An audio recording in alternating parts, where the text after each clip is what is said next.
or on the East River Road. Do you have any taping equipment with you, Jim? Yes, I've got the Sony tape recorder with me in the back here. Okay, good. As soon as you get on the scene, try and get us a report back with Dr. Moore and also some police officers. I'm attempting to pick my way through this traffic. I should be there in not too long. It's really congested down here.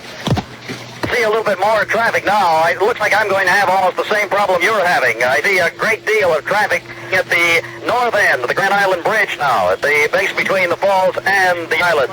I've come up on a side road here off to my left. I think I'll try and pick my way over that way maybe, and then come back around into the scene. Okay. This is Henry Brock in the WKBW newsroom. This just off the wire. United Press says it has unconfirmed reports that Governor Nelson Rockefeller is preparing to mobilize the National Guard in light of the developments on Grand Island. Thank you very much. New York Telephone Company has requested that only emergency calls be made by private individuals.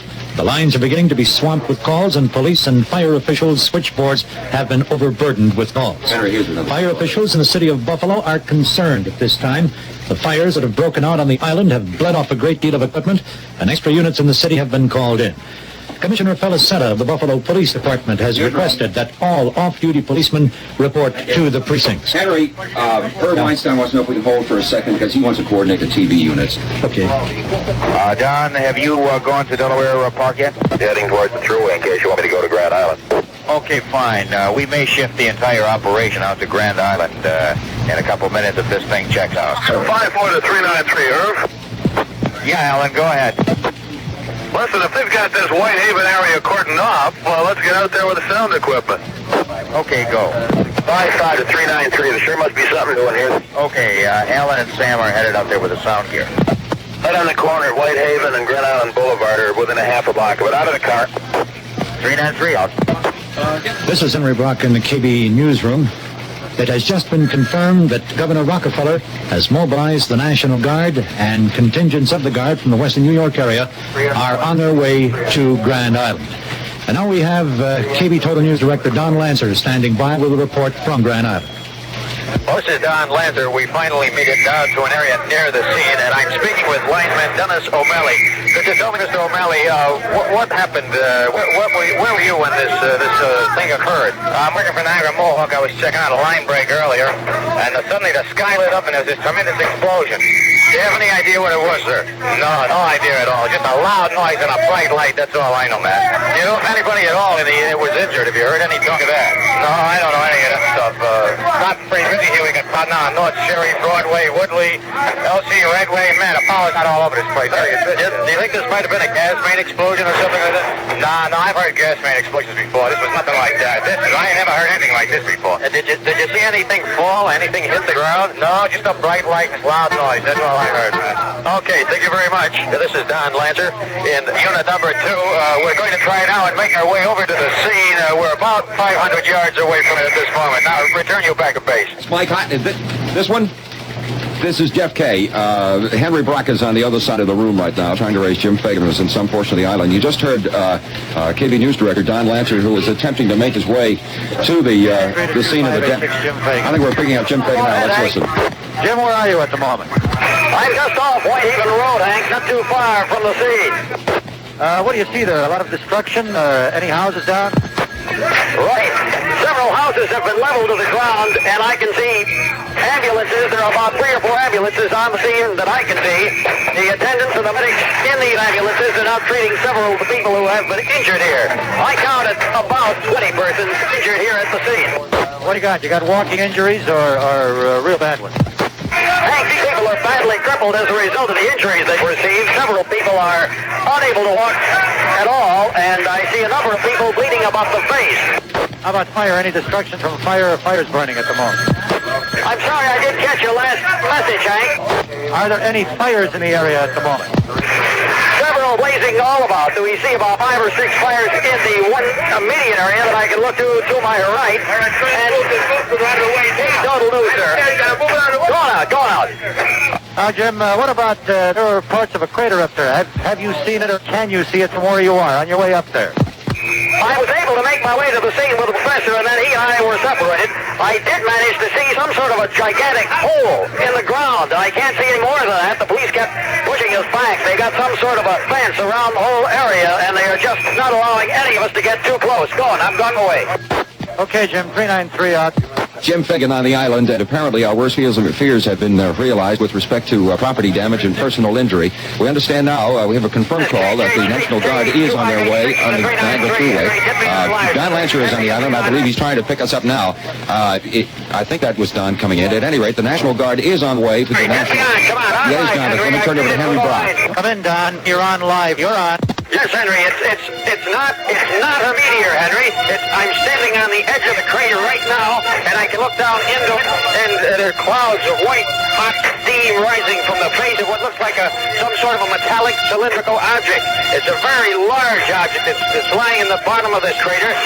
Thus far, there's been no one around that I've been able to talk to find out what it might be. It's hot, intense heat around this crater at the present moment, and I can't describe it very well. I can't describe it all that well. Perhaps you can hear the sound that's coming from the crater. It's a pulsating sound. It's a high-pitched sound. I don't know exactly what it is at all. I don't know. I haven't got any idea. We're back. What? Sir, would you come back, please? Okay, I'm going to have to move back now. I'm going to have to... 393 to 2586, Don Lancer. Don, are you all right? This is 393 to 2586. Don Lancer, come in, please. Henry, can you pick him up?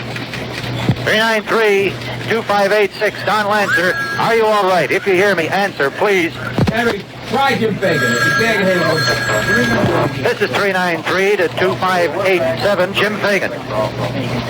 393 to 2587. Jim Fagan. No, I can't. This is 393 to 2587. Jim Fagan, come in, please, if you hear me. take a spot. 393 to 2586, Jim Fagan. I can hear you, Hank. Go ahead. Jim, what the hell happened to Don? Hank, I'm at the opposite end of the crater from Don. I can see him from where I am. Don met with a little bit of an accident, but he seems to be okay. He was standing a little bit too close to the crater, apparently. He was on the lip of the crater when it suddenly gave way. Don fell about halfway down, but managed to recover himself, and now is back up on top okay. He made it under his own power. He appears to be a little bit shaken up, but other than that, he's okay. He's talking with a few troopers just on the other side of the crater from where I am. Well, Jim, we still don't know what hit. What was it, a meteor? Have no idea. Apparently it's not a meteor, Hank, from what we can make out. This thing hit with such impact that it really got things rolling here. This is what apparently touched it all off. The fires, the broken gas mains, and what have you here on the island, as well as the numerous injuries. This thing hit with one hell of an impact. What was it? It sounds like space debris. Was it space debris? This thing is intact from what we can make out here at the scene.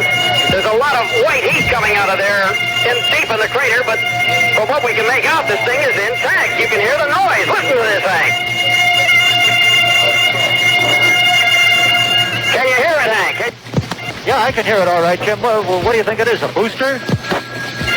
I don't think so, Hank, but I'm not sure. I can't honestly say that it is a booster. This thing is cone-shaped. It's got a white metal casing, but as I said before, it appears to be intact, and it's giving off this weird sound. Well, let's try to find out. Is there anybody there with you? Anybody from the military or from the other authorities? We've got several military, we've got city, we've got county officials. They're all over the place. Police are now talking with them all around the edge of the crater. But no one has said anything at this time. They claim it's a little bit too early to say anything. Lancer to Brock. Henry, do you read? Come in, Henry. Do you read? I read you loud and clear, Don. This is Jeff, not Henry. Are you okay? Are you all right? For the most part, Jeff, I am. Yes. What happened was I fell down in the crater. I got about halfway down in there. I slipped on the edge. The lip of this crater is so soft that I just slipped and tumbled halfway down it. But I did manage to get back up. I've got a few burns, but I don't think they're that serious. They don't hurt that much. There's an awful lot of smoke coming out of this thing, and it's choking me up a bit. When I was down there, I did manage to see quite a bit. This is a very bright metallic object. There's a sheen to it. It's not shiny like silver or anything like that, but there's definitely a sheen to it. There are no markings that I can see at all. Very smooth. No interruptions of lines at all in it. It's just a smooth object. Part of it's buried beneath the surface, probably maybe the major portion of it, but there is a goodly portion on top in the bottom of the crater. An awful lot of smoke down here. I see Jim on the other side of the crater.